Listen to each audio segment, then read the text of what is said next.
Hello बच्चों, फिर से स्वागत है आप सभी का इरफान सर 79 यूट्यूब चैनल के इस अमेजिंग प्लेटफॉर्म पर। बच्चों, आज का जो हमारा वीडियो लेक्चर है वो वीडियो लेक्चर 11th क्लास की फिजिक्स का चैप्टर नंबर जो 1 है आपके मात्रा के मापन, उसका लेक्चर नंबर 3 है। पिछले लेक्चर के अंदर हमने बच्चों यहाँ पर भौतिक राशियों के बारे में समझा कि भौतिक राशि क्या होती है ना, कि किस प्रकार से जो भौतिक है अभौतिक राशि हमने पढ़ा है ना, जो यहाँ पर किसी भौतिक नियम को व्यक्त करती है ना। इस प्रकार से हमने भौतिक राशियों के बारे में पढ़ा और साथ ही साथ हमने पढ़ा कि जो द्रव्यमान है, लंबाई है वगैरह है, जो क्या है भौतिक राशियाँ होती हैं, है ना। लेकिन हमने यहाँ पर उनके बारे प्रकार के बारे में नहीं पढ़ा था। तो आज की क्लास के अंदर हम जो भौतिक राशियाँ हैं उनके प्रकार के बारे में पढ़ने वाले हैं। तो बच्चों देखो, भौतिक राशियों के जो प्रकार है वो 3 प्रकार के जो भौतिक राशियाँ हैं वो 3 प्रकार की होती हैं भौतिक राशियाँ। बच्चों, पहला जो प्रकार आता है वो हमने यहाँ पे स्टार्टिंग की जो क्लास थी उसके अंदर थोड़ा बहुत डिस्कशन किया था कि जो भौतिक राशि होती है ना 3 प्रकार से होती है। पहली जो होती है उनको कहते हैं मूल राशियाँ, उनको मूल राशियाँ कहा जाता है। दूसरी हमने पढ़ी यहाँ पर व्युत्पन्न राशियाँ, है ना। हमने सिर्फ इसका यहाँ पर नाम ही देखा था लेकिन ये पढ़ा नहीं था व्युत्पन्न राशि किसे कहते हैं। तो व्युत्पन्न राशियाँ। तीसरी जो राशि है बच्चों वो है पूरक राशियाँ, पूरक राशियाँ। तो बच्चों ये 3 प्रकार की राशियाँ हमें पढ़नी है कि यहाँ पर मूल राशि क्या होती है, व्युत्पन्न राशि क्या होती है और पूरक राशि क्या होती है। बच्चों सिंपली देखो, यहाँ पर 3 जो मतलब राशि है ना, जैसे लंबाई, द्रव्यमान, वेग, विस्थापन वगैरह, इनको हमने क्या किया है कि यहाँ पर जो भी कोण वगैरह जो भी है उनको हमने 3 पार्ट में डिवाइड कर दिया है ताकि और हमें समझने में आसानी मिले कि यहाँ पर जो भौतिक राशियाँ हैं, है ना, वो किस प्रकार से हमारे पास काम आने वाली है। तो बच्चों जो मूल राशियाँ हैं, है ना, मूल से पता लग रहा है ना, तो वे राशियाँ जो किसी अन्य भौतिक राशियों पर निर्भर नहीं करती हैं मूल राशि कहलाती है। ठीक है, ये अपने आप में क्या है, स्वतंत्र है ना, ये किसी के ऊपर डिपेंडेंट नहीं है। लेकिन ये जो राशि है व्युत्पन्न राशि है, ठीक है, ये जो राशि होती है ना, वे राशियाँ जिनको मूल राशियों द्वारा व्यक्त किया जाता है या फिर मूल भौतिक राशियों से व्युत्पन्न किया जाता है ना, निकाला जाता है, उन्हें यहाँ पर व्युत्पन्न राशियाँ कहते हैं। और पूरक राशि जो होती है ना, इनके अंदर क्या होता है कि इनका विमा नहीं होती है, इसलिए इनको पूरक राशि कहते हैं। यहाँ पर क्या है, इसके अंदर 2 प्रकार के कोण आते हैं। मतलब यहाँ पर एक तो आता है कोण, एक आएगा इसके अंदर समतल कोण और एक इसके अंदर आएगा ठोस कोण। ये 2 प्रकार के कोण पढ़ने होते हैं जिनकी क्या होती है, विमाएं नहीं होती है। तब बच्चों मूल राशियाँ हमें ध्यान रखनी है कि वे राशियाँ, है ना, जो किसी अन्य भौतिक राशि को डिपेंड नहीं करती है। व्युत्पन्न राशियाँ जो क्या होती है मूल भौतिक राशियों से क्या होती है, व्युत्पन्न करके या फिर इनके द्वारा निकाली जाती है। ये जो मूल जो राशि होती है वो स्वतंत्र होती है, किसी अन्य राशि पर डिपेंड नहीं करती है। लेकिन ये जो राशि होती है वो क्या होती है, आश्रित होती है। अब चलो हम क्या करते हैं कि इनके बारे में एक एक टॉपिक को लेते हैं और उनके बारे में डिस्कशन करते हैं। तो यहाँ पर 3 तो आपने लिख लेना कि मूल राशियाँ, व्युत्पन्न राशियाँ, पूरक राशियाँ, 3 प्रकार होते हैं भौतिक राशियों के। अब बच्चों हम यहाँ पर जो भौतिक राशियाँ हैं उनको एक एक करके पढ़ते हैं। तो देखो, सबसे पहले जो हमारे पास है वो है मूल राशियाँ। मूल राशि किसे कहते हैं? तो बच्चों मूल राशियाँ, मूल राशियाँ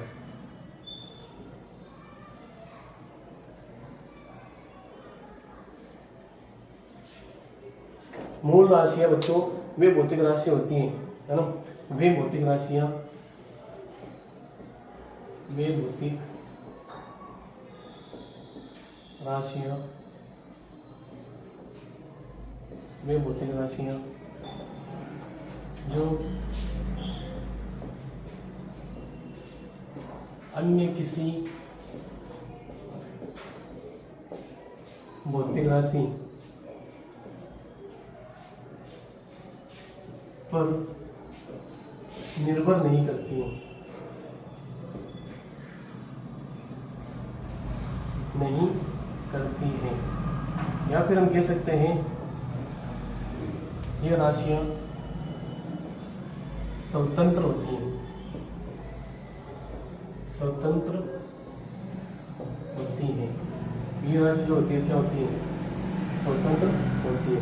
अब बच्चों मूल राशियां, इनको मैं आपको इंग्लिश के अंदर नाम बता दूं, मूल राशियों का नाम है फंडामेंटल क्वांटिटीज बोलते हैं इनको, फंडामेंटल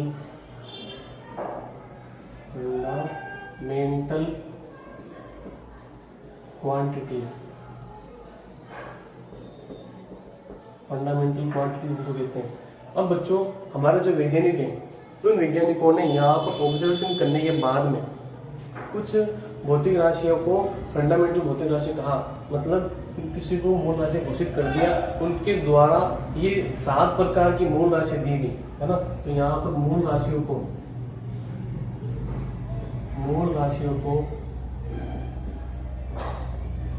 मूल राशियां 7 प्रकार की होती हैं।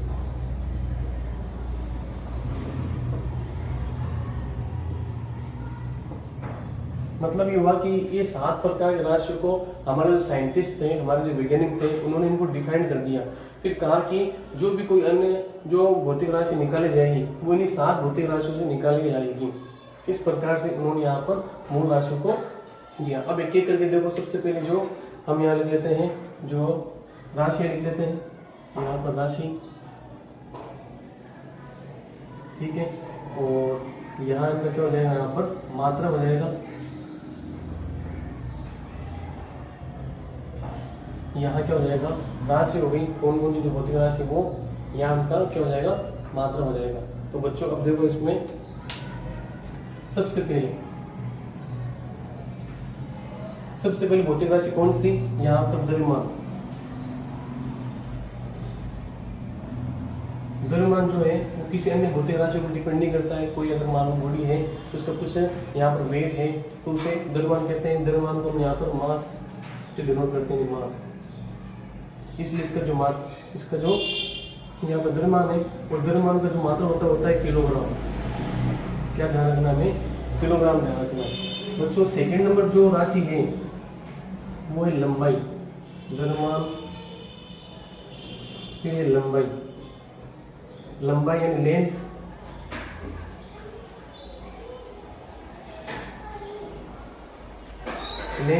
यानी इसका जो लंबाई की मात्रक है वो यहाँ पर मीटर के अंदर मापा जाता है। लंबाई को मीटर के अंदर मापा जाता है। पॉइंट नंबर 3 जो है वो है समय। समय जो है बच्चों यानी टाइम। टाइम का जो मात्रक हमारे वैज्ञानिकों ने सेट किया है वो है सेकंड। क्या है, सेकंड है ना। तो इसका मात्रक ध्यान रखना है। मात्रक इसका किलोग्राम है, लंबाई का मात्रक क्या है, मीटर है, समय का मात्रक क्या है, सेकंड है। उसके बाद में आता है 4 नंबर पॉइंट पर आता है यहाँ पर विद्युत धारा।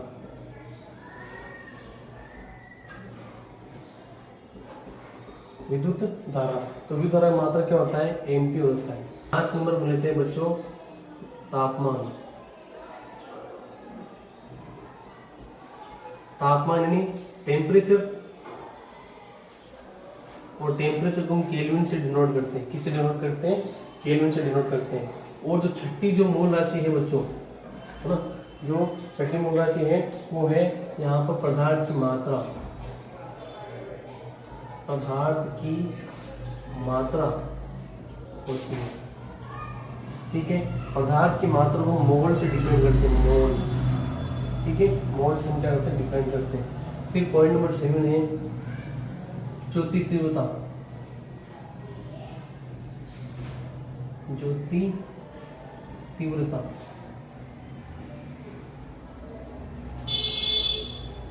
ठीक है। तो इसे बोलते हैं लुमिनियस इंटेंसिटी कहते हैं इसको। लुमिनियस इंग्लिश में कहते हैं लुमिनियस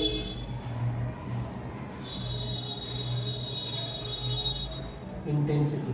इंग्लिश में थोड़ा नाम सीख कर देख लेना, इंटेंसिटी, लुमिनियस इंटेंसिटी कहते हैं बच्चों। इसको हम दिखाते हैं कैंडेला से, यानी सीढ़ी से। इसका प्रतीक चिन्ह होता है कैंडेला, है ना। इसको कैंडेला बोलते हैं, कैंडेला,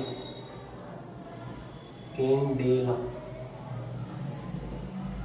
अब बच्चों देखो यहाँ पर ये हमारे वैज्ञानिकों ने 7 मूल राशियां बताई जिनके द्वारा हम अन्य भौतिक राशियों को व्युत्पन्न कर सकते हैं। तो देखो यहाँ पर 7 भौतिक राशियां हैं। ज़्यादा में समय जरूरत नहीं है। द्रव्यमान यानी किलोग्राम हम जानते हैं, लंबाई मीटर हम जानते हैं, समय यानी टाइम सेकंड का इसका प्रतीक चिन्ह है, और जो विद्युत धारा यानी आई इंटेंसिटी उसकी जो मात्रा है वो है एम्पियर, और तापमान यानी टेम्परेचर मात्रा क्या है, केल्विन है। ध्यान रखना इसको केल्विन कहते हैं, केल्विन है।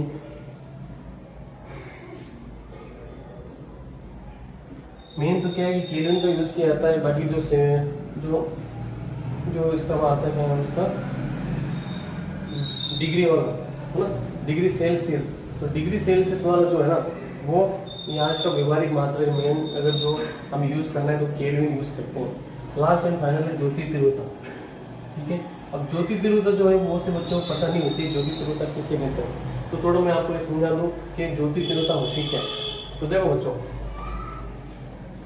यहाँ पर इतना को नोट कर लेना, थोड़ा ज्योति तीव्रता के बारे में समझा रहा हूँ, वो आपको देख लिया होगा कि वे भौतिक राशि जो अन्य ठीक है अन्य किसी पर निर्भर नहीं करती हो, है ना। तो ये स्वतंत्र होती है। मूल राशियाँ 7 प्रकार की होती है। अब इसके बाद देखो बच्चों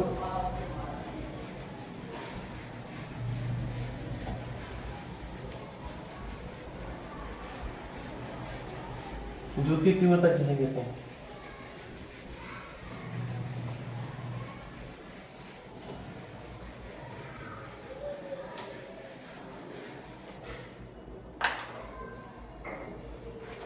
ज्योति तीव्रता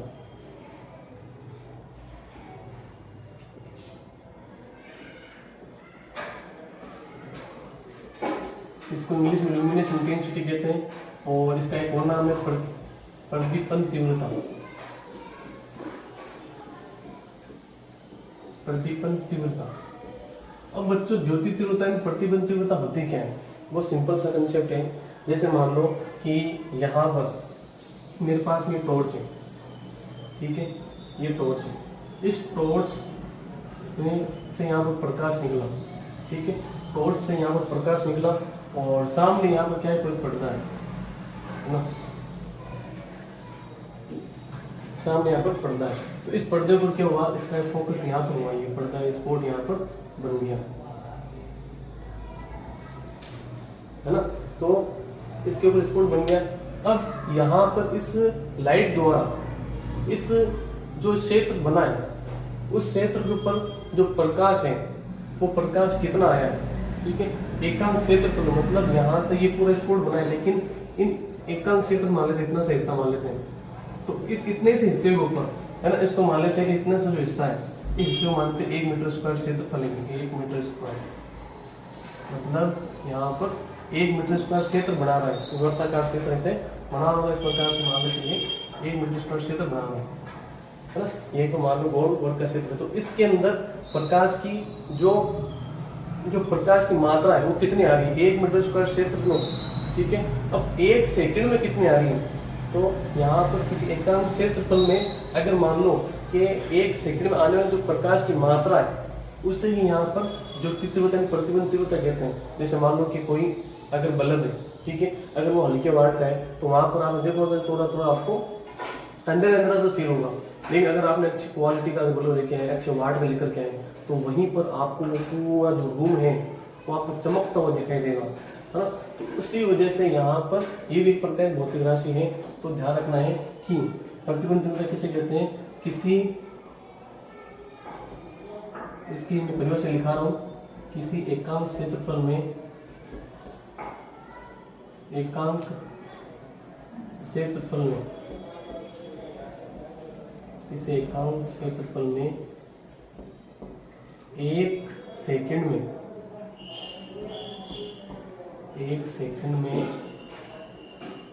1 सेकंड में गुजरने वाली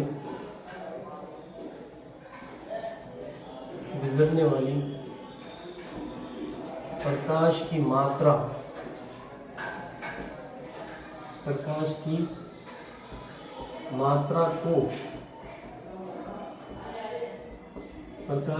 को ज्योति तीव्रता कहते हैं।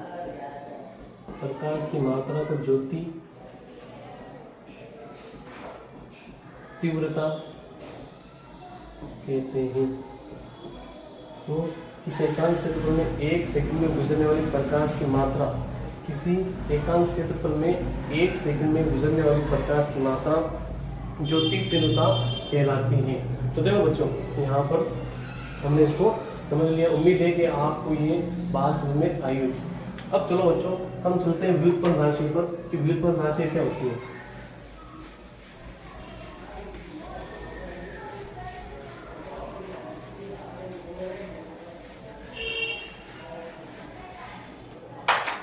तो बच्चों, अब हम पढ़ते हैं व्युत्पन्न राशि, इसको ड्राइव क्वांटिटीज भी कहते हैं।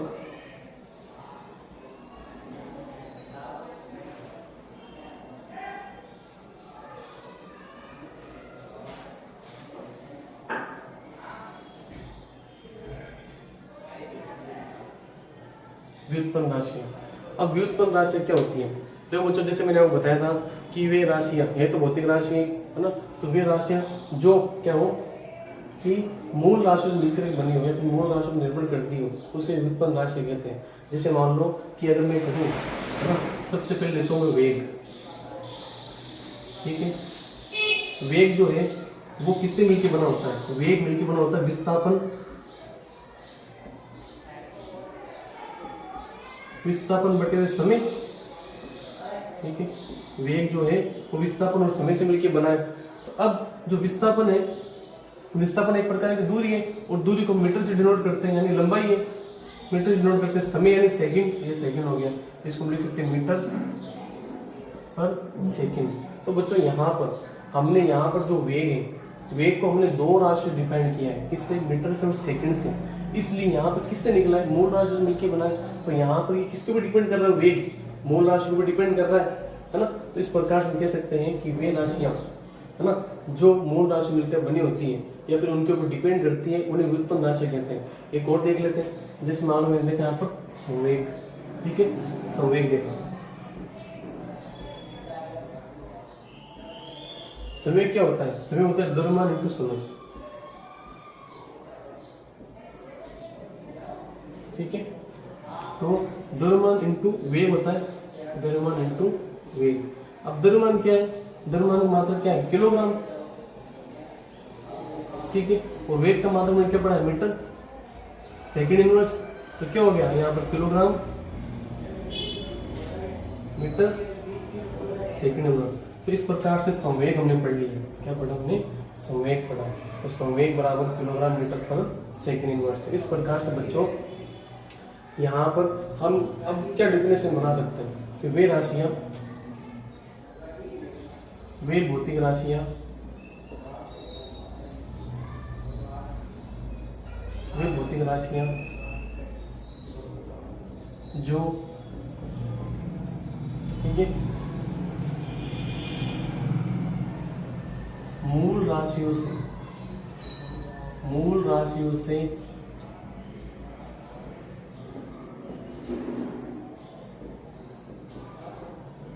मिलकर बनी हो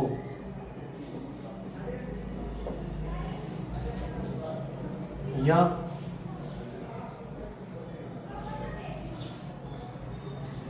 मूल राशियों पर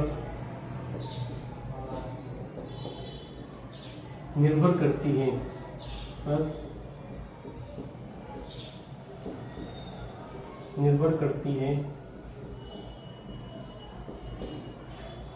उन्हें हम क्या कहते हैं? व्युत्पन्न राशि कहलाती है।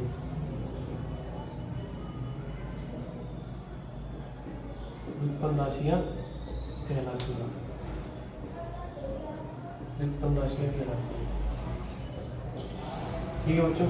तो हमने यहाँ देखा कि जो वेग है ना, तो वेग विस्थापन बटे समय से मिलकर बना, तो मीटर पर सेकंड हो गया। संवेग के द्रव्यमान तो वेग से मिलकर बना। और हम ऐसे देख सकते हैं, जैसे मान लो हम त्वरण देख लिए, त्वरण है ना, त्वरण किससे मिलकर बना होता है? ठीक है, वेग बटे हुए समय,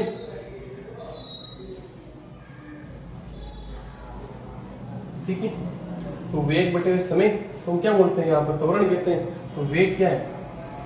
वेग की मात्रा हमारे पास कितना है? 11 मीटर सेकंड इनवर्स, और समय का मात्रक कितना है, समय का मात्रक है हमारे पास सेकंड, तो यहाँ सेकंड को ऊपर लेके जाएंगे तो यहाँ पर क्या हो जाएगा मीटर सेकंड इनवर्स, और इधर भी सेकंड इनवर्स, इसको हम लिख सकते हैं मीटर सेकंड -2। तो इस प्रकार से हमने यहाँ पर समझ लिया कि जो व्युत्पन्न राशि क्या होती है। ज़्यादा है, इतना हार्ड टॉपिक नहीं है। व्युत्पन्न राशि के अंदर आपको ध्यान रखना है कि इनके मात्रक आपको ध्यान रखनी है, जो मात्रक निकाल लेना तो किस प्रकार से मात्रक निकाल लो, और यहाँ पर मूल राशि और व्युत्पन्न राशि में आपको जो डिफरेंस करना है वो आ जाना चाहिए।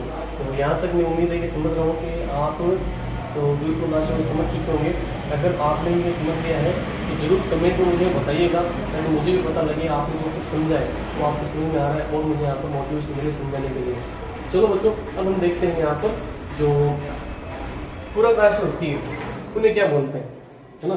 तो पूरक राशियाँ हमें ध्यान रखनी है। देखते हैं पूरक राशि क्या होती है।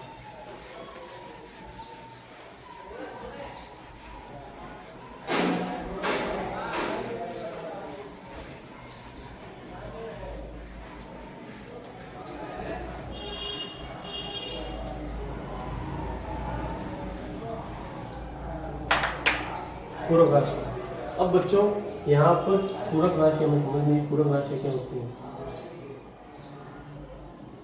इन्हें बोलते हैं सप्लीमेंट्री क्वांटिटीज भी कहते हैं पूरक राशियाँ।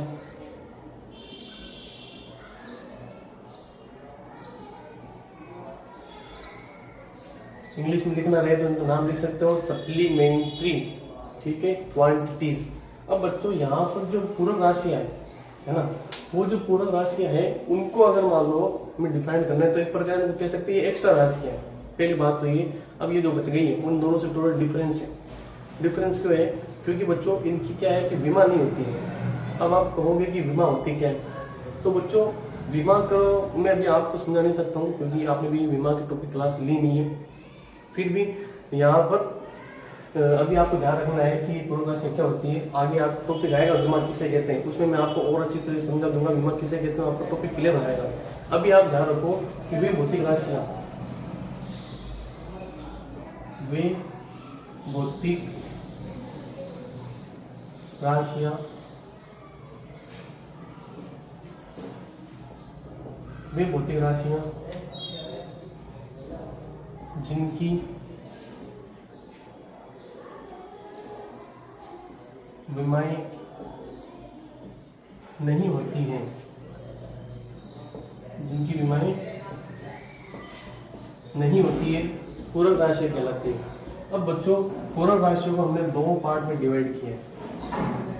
पूरक राशियों को हमने दो पार्ट में डिवाइड किया है। पहली जो राशि है वो है समतल कोण। एक है समतल कोण, समतल कोण।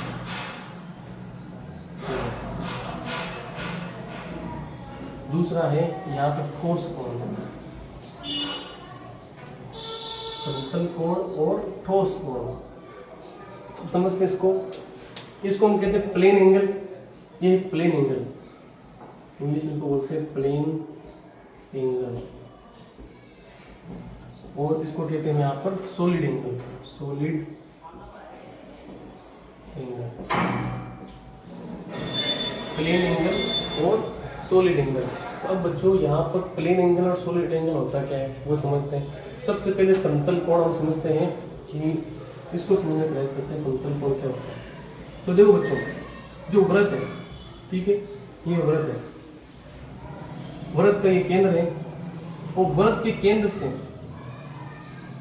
यहाँ से लेकर यहाँ तक की दूरी होती है, ठीक है, और यहाँ से अब यहाँ से मैं दूरी चलना स्टार्ट करती है परिधि के ऊपर। परिधि से मैंने पढ़ा है कि यहाँ से लेकर यहाँ तक अगर इससे कोई अगर पार्ट में काट लिया तो उसे बोलते हैं चाप, बोलते हैं। क्या कहते हैं? चाप कहते हैं। तो यहाँ पर चाप मालूम में बना दिया, और यहाँ से हमने क्या किया, यहाँ पर ये कोण बना दिया। ये एल है, ये आर है, ये क्या होता है? तो यहाँ पर ध्यान रखना है एल बराबर क्या है? चाप की लंबाई, चाप की लंबाई है, चाप की लंबाई। अगला है यहाँ पर आर, वो है वृत्त की त्रिज्या। वृत्त की त्रिज्या क्या है? वृत्त की त्रिज्या जो है यहाँ पर क्या है? कोण है, और किस में है, रेडियन में, डिग्री में नहीं है। ठीक है, अब इनके बीच में जो रिलेशन होता है वो रिलेशन क्या होता है, आपने 10th क्लास के अंदर पढ़ा होगा, थीटा बराबर होता है चाप की लंबाई बटे हुए त्रिज्या, चाप की लंबाई बटे हुए त्रिज्या। तो चाप की लंबाई को हम 8 से डिनोट करते हैं और त्रिज्या को हम 8 से डिनोट करते हैं, इसमें थीटा बराबर क्या आ जाएगा हमारे पास में, अल अपॉन आर आ जाएगा। ये हो गया अल अपॉन आर। अब बच्चों यहाँ पर क्या है, इनकी विमा इसलिए नहीं होती है क्योंकि देखो ये जो लंबाई है ना, जो लंबाई है, ये जो आर है वो भी लंबाई है और ये जो आर है वो भी इस प्रकार की लंबाई है। तो इसकी वजह से क्या एक दूसरे से कैंसिल हो जाता है जब इनको हम विमा निकालते हैं। इसलिए इनको बोलते हैं कि वे भौतिक राशि जिनकी विमा नहीं होती है उन्हें पूरक राशि कहते हैं। एक प्रकार से एक्स्ट्रा क्वांटिटीज कह सकते हैं जो उन दोनों के अंदर नहीं आती है, इस वजह से इनको तीसरा ऑप्शन दिया गया। और इनका जो मात्रक ध्यान रखना, इसका जो मात्रक है वो है रेडियन, मात्रक है वो है रेडियन, रेडियन। ठीक है, इसको हम आर ए डी से डिनोट करते हैं। इसका जो मात्रक है वो है रेडियन, जिसे हम आर ए डी से डिनोट करते हैं। इसका मात्रक जो है वो है रेडियन, जिसको हम आर ए डी से क्या करते हैं, डिनोट करते हैं। अब बच्चों यहाँ पर है ना, तो जैसे मान लेते हैं एक रेडियन किसे कहेंगे, एक रेडियन की परिभाषा समझते हैं, लेकिन पहले देख लो यहाँ पर, इसको मिटाने वाला तो पहले समझने की कोशिश करते हैं। पूर्व राशि समझने वे भौतिक राशियाँ जिनकी विमाएँ नहीं होती है पूर्व राशि कहलाती है। नेक्स्ट इनको दो पार्ट में डिवाइड किया गया, समतल कोण और ठोस कोण। तो बच्चों यहाँ पर समतल कोण को हम प्लेन एंगल कहते हैं और ठोस कोण को हम सॉलिड एंगल कहते हैं। पहले हमने समझा कि यहाँ पर किसी समतल यानी वृत्त के ऊपर अगर मान लो त्रिज्या और चाप के द्वारा जो कोण बना है तो उसे समतल कोण कहते हैं। अब चाप की लंबाई है आर वर्ग की त्रिज्या, थीटा यहाँ पर कोण रेडियन के अंदर है, थीटा बराबर चाप की लंबाई बटे त्रिज्या बराबर अल कोण आर है। अब बच्चों यहाँ थीटा बराबर अल कोण आर है मात्रक, उसको हम रेडियन कहते हैं आर ए डी। तो यहाँ तो हो गया समतल कोण, सिंपल है, ये फॉर्मूला आपको ध्यान रखना, थीटा बराबर अल कोण आर होता है। इसी के साथ में अब यहाँ पर एक रेडियन की परिभाषा लिखते हैं, एक रेडियन कितना क्या है ना, ये पे लिख देते हैं। ये यहाँ पर नोट कर लेना, ये तो आप स्क्रीनशॉट ले सकते हो यहाँ पर बोर्ड पर। तो आगे बढ़ते हैं, एक रेडियन क्या होगा, जैसे मान लो थीटा का मान यहाँ पर 1 आ रहा है, क्या आ रहा है, थीटा का मान यहाँ से 1 आया, मतलब 1 रेडियन। तो 1 रेडियन आने के लिए हमें क्या करना पड़ेगा, 1 रेडियन आने के लिए हमें क्या करना, थीटा बराबर अल अपॉन जो आर है, अल का मान भी 1 रखना पड़ेगा, आर का मान भी 1 रखना पड़ेगा, तभी तो 1 रेडियन आएगा। क्या आएगा, तभी तो 1 रेडियन आएगा। तो इस प्रकार से हम कह सकते हैं कि यहाँ पर इस प्रकार से करेंगे, 1 रेडियन लिख लेते हैं, 1 रेडियन किसे कहते हैं, 1 रेडियन, 1 रेडियन यानी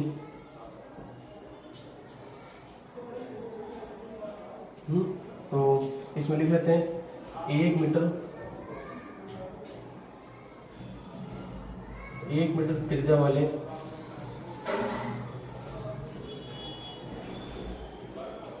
वृत्त में, 1 मीटर त्रिज्या वाले वृत्त में 1 मीटर चाप द्वारा वृत्त के केंद्र पर अंतरित कोण, वृत्त के केंद्र पर अंतरित कोण, वृत्त के केंद्र पर अंतरित कोण क्या कहलाएगा, 1 रेडियन। कोण को, अंतरित कोण को 1 रेडियन कहते हैं, तो 1 रेडियन, कोण को 1 रेडियन कहते हैं।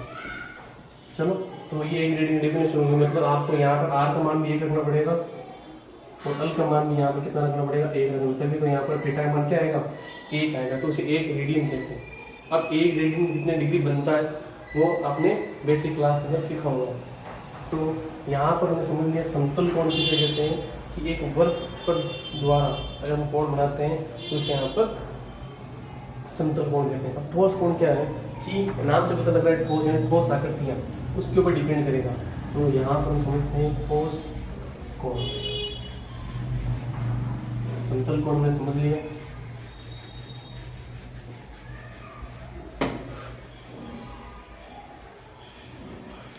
जो बच्चों यहाँ पे क्या है कि ज़्यादा अगर वो ज़्यादा आराम से क्लास को लेंगे और अगर जिसको मैंने समझा है और उसको हम लिख रहे हैं तो ये सब बातें जो है हमारे दिमाग के अंदर फिट होती हैं, और जब ये बात हमारे दिमाग के अंदर फिट होगी तभी हम एग्ज़ाम के अंदर कुछ लिख पाएंगे। ऐसे अगर मान लो कि हमारा ध्यान इस वीडियो के लेक्चर के अंदर आधा अधूरा रहा, पूरा देख नहीं पाए, कोई भी वीडियो देखो, कहीं पर भी देखो, उस वीडियो लेक्चर को पूरा देखने की कोशिश करो ताकि आपको पूरी बात क्या हो समझ में आए। और फिर भी अगर आपको डाउट रहेगा तो आप कमेंट सेक्शन में पूछ सकते हो। समझ गए बच्चों। तो अब देखो यहाँ पर हमें है ठोस कोण यानी सॉलिड एंगल, ठोस कोण। तो जो ठोस कोण क्या होता है ना, यहाँ पर अगर ठोस कोण की अगर बात करें तो इसका भी कुछ कंसेप्ट ज़्यादा कोई हार्ड नहीं है। जैसे मान लो कि मैंने यहाँ पर एक गोला बनाया, क्या बनाया, एक गोला बनाया। तो गोला इस प्रकार से गेंद की टाइप नहीं है गोला, ठीक है, गेंद की टाइप में। और यहाँ पर इस गोले की कोई पार्ट मैंने ले लिया यहाँ से, यहाँ मान लो मैंने कोई पार्ट इसका गोले का ले लिया, ये वाला पार्ट लिया, ठीक है। अब ये एरिया है ना, क्षेत्रफल है तो किस पार्ट का ना, और यहाँ इसका क्या है, केंद्र है। तो यहाँ पर ये इसके ऊपर क्या लगा, यहाँ पर मिलाने पर हमें महसूस होगा कि इसके ऊपर क्या है कि कुछ कोण बना रहा है ना। यहाँ पर लिखा है कुछ कोण के ऊपर झुक रही है, यहाँ पर इस कोण के ऊपर क्या कर रही है, झुक रही है। तो इससे ही हम क्या बोलते हैं, ठोस कोण कहते हैं। यहाँ पर जो कोण बना है ना इस क्षेत्र के द्वारा, उससे हम क्या कहते हैं, ठोस कोण कहते हैं। क्या कहते हैं, ठोस कोण कहते हैं। तो यहाँ पर ये क्षेत्रफल हो गया, इतने क्षेत्रफल यानी यहाँ तो एरिया स्क्वायर हो गया, ये एरिया हो गया। और यहाँ पर ये जो इनकी क्या है, त्रिज्या है, और यहाँ पर क्या थीटा है, क्या है, थीटा है। तो बच्चों यहाँ पर इस कोण को हम क्या कहते हैं, इस कोण को हम यहाँ पर स्टेरेडियन कहते हैं। इसका नाम क्या है, स्टेरेडियन, मतलब ठोस से बना एंगल है। तो यहाँ पर ये तो हो गया हमारे पास क्षेत्रफल ए बी सी डी। तो ए बी सी डी क्या है, ए बी सी डी वृत्त पर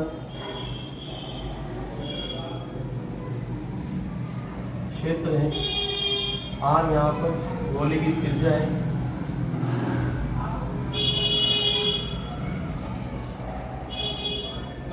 गोले की त्रिज्या है, और थीटा यहाँ पर क्या है, ठोस कोण है। क्या है, ठोस कोण कहलाएगा। थीटा क्या कहलाएगा, ठोस कोण कहलाएगा। अब यहाँ पर जो इसका जो फॉर्मूला है हम देख सकते हैं, थीटा बराबर जो क्या है, इसके अंदर क्षेत्रफल बटे में त्रिज्या, क्षेत्रफल बटे में त्रिज्या, ये जाएगा ठोस कोण। तो ठोस कोण, ठोस कोण यानी क्षेत्र बटे में त्रिज्या, क्षेत्रफल यानी एरिया, त्रिज्या यानी आर, और एरिया। इस प्रकार से हमारे पास में क्या आ गया, थीटा बराबर ए कोण आर आ गया।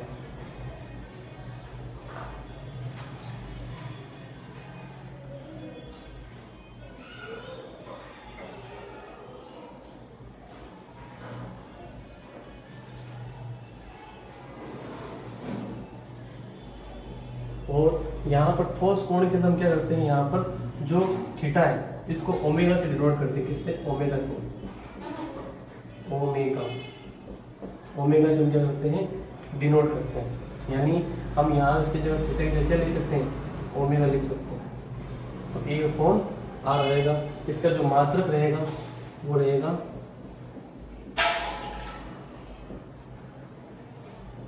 स्टेरेडियन। ठोस कोण के लिए मात्रक के हम क्या कहेंगे, स्टेरेडियन कहते हैं। तो अब एक एस आर क्या कहेंगे, एक एस आर, इसको एस आर से डिनोट करते हैं। और एक एस आर किसके बराबर होगा, एक एस आर किसके बराबर होगा,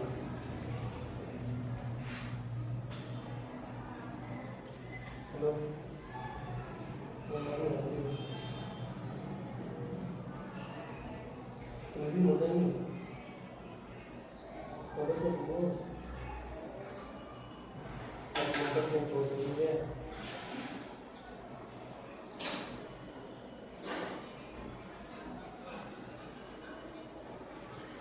यहाँ पर मात्रक स्टेरेडियन आसार यानी 1 सेकंड। तो अब एक स्टेरेडियन किसे कह सकते हैं, इसकी डेफिनेशन आप लिख सकते हो कि 1 मीटर स्क्वायर क्षेत्रफल द्वारा, मतलब 1 मीटर त्रिज्या वाले एक गोले पर, 1 मीटर त्रिज्या वाले एक ठोस गोले पर, है ना, गोले पर 1 मीटर स्क्वायर क्षेत्रफल द्वारा केंद्र पर अंतरित कोण, केंद्र पर क्या हो, अंतरित कोण जो है वो क्या कहलाता है, एक स्टेरेडियन कहलाता है। तो यहाँ पे लिख देता हूँ मैं, एक स्टेरेडियन, एक आसार किसे कहेंगे, एक आसार लिख रहा हूँ, 1 मीटर त्रिज्या वाले, 1 मीटर त्रिज्या वाले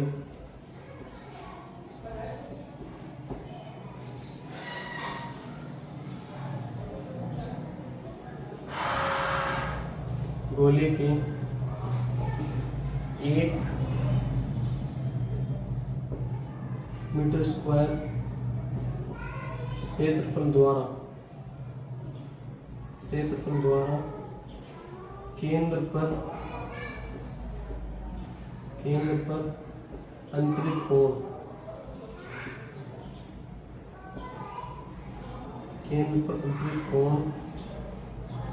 केंद्र पर अंतरित कोण एक आसार कहलाता है। क्या कहलाता है, एक स्टेरेडियन कहलाता है। तो बच्चों फाइनली हमने यहाँ तक ये भौतिक राशियों के प्रकार क्लियर कर लिए हैं। तो हमने तीनों प्रकार के भौतिक राशि के बारे में पढ़ लिया कि भौतिक राशियाँ के जो प्रकार है, मूल राशियाँ क्या होती है, व्युत्पन्न राशि क्या होती है, पूरक राशि क्या होती है, वो हमने समझा। अब बच्चों यहाँ पर इन तीनों का आप क्या करना है, वीडियो को भी एक बार और रिवाइज कर सकते हो ताकि आपको याद हो, समझने में आसानी रहे, है ना। तो इन चीज़ों को आप लिखोगे तो भी आपको याद होगा, और टॉपिक के अंदर जरूर लिखना है इनको। और वीडियो अगर आपको अच्छी लगी हो और समझ में आया हो, थोड़ा बहुत अगर फायदा हुआ हो, तो वीडियो को लाइक और शेयर जरूर कीजिएगा दोस्तों, है ना। आपके लाइक और शेयर का बहुत फ़ायदा होता है, तो ताकि मुझे मोटिवेशन मिले, मैं और क्या है कि बच्चों को ये बात जो है अपने बच्चों तक पहुंचा सकूं। ठीक है, मिलते हैं नेक्स्ट क्लास के अंदर।